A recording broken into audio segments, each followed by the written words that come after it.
Subscribe करें हमारे YouTube channel साधना gold को और पाएं वीडियोस सबसे पहले। बेल आइकन दबाना ना भूलें।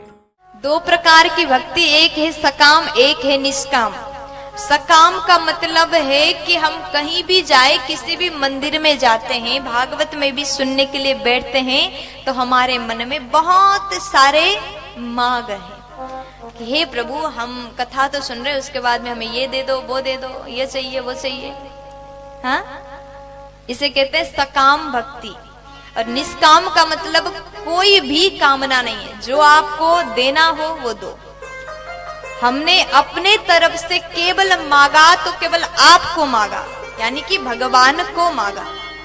हे प्रभु, हमें आप मिल जाओ, आपकी भक्ति दे दो, आपकी प्रेम दे दो, और कुछ नहीं चाहिए। इसे कहते हैं निष्काम भक्ति।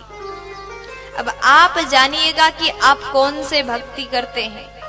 आपको सकाम भक्ति आप कर रहे हैं कि निष्काम कर रहे हैं। अब जानना कैसे, मैंने बता दिया। आप कथा में बैठे हैं, आप सोच रहे होंगे कि इस साल मेरे बेटा का शादी हो जाए, नौकरी लग जाए, तो आप सकाम भक्ति कर रहे हैं। अगर आप ये सोच रहे हैं कि प्रभु बस मुझे भक्ति दे दो और कुछ नहीं चाहिए, तो आप निष्काम भक्ति कर रहे हैं। और निवेदन करना चाहती हूं कि निष्काम भक्ति में ही सब कुछ है। जो कुछ भी नहीं मांगता उससे वो मिल जाता जो उसने कभी सोचा भी नहीं। अगर आपने भगवान से कुछ वस्तु मांगा, आपने कहा कि हे भगवान हमारा मकान बन जाए, वो उधर जो थोड़ा दूर सिटी है ना, मार्केट है शिवरी नारायण में, वहां पर एक बढ़िया सा धांसू बिल्डिंग बन जाए, आपने सोचा तो वो भगवान देंगे। आपने अगर सोच लिया, देखिए भागवत के शरण में जो बैठ करके मांगोगे वो पूरा तो होगा ही। जो आपने मांगा वो तो मिल ही जाएगा। लेकिन अगर आप कुछ भी नहीं मांगते तो आपको वो मिल जाएगा जो आपने कभी सोचा भी नहीं होगा। क्यों? क्योंकि भगवान से हम कुछ भी नहीं मांगते तो भगवान हमें सब कुछ प्रदान करते हैं। एक बार एक माँ अपने छोटा सा बालक को लेकर के दुकान चली गई, मार्केट चली गई।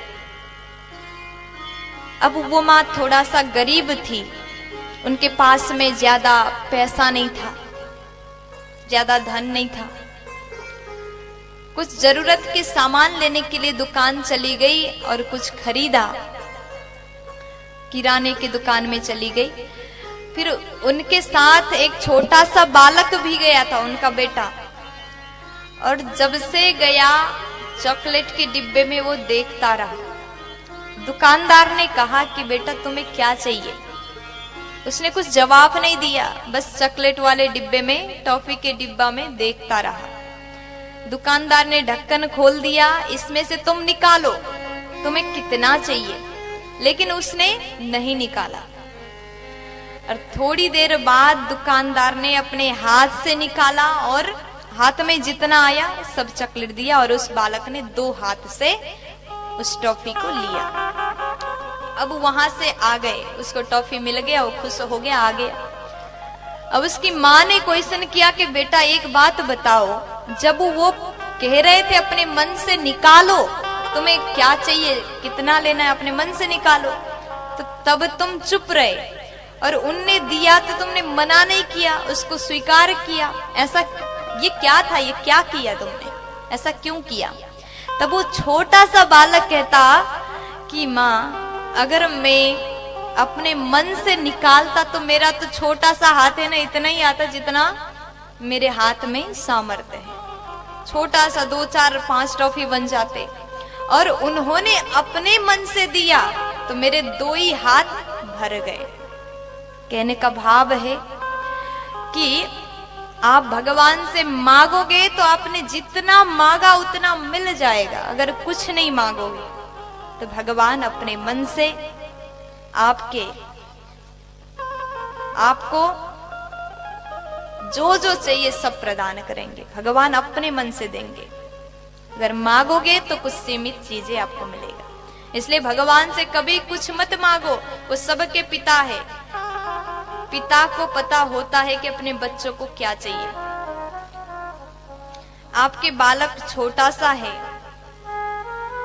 छोटा सा बालक है, और उसके लिए एक पिता क्या क्या चाहिए सब समझता है और सब कुछ खरीद के लाता है और देता है। उसी प्रकार हम सब भगवान के बच्चे हैं।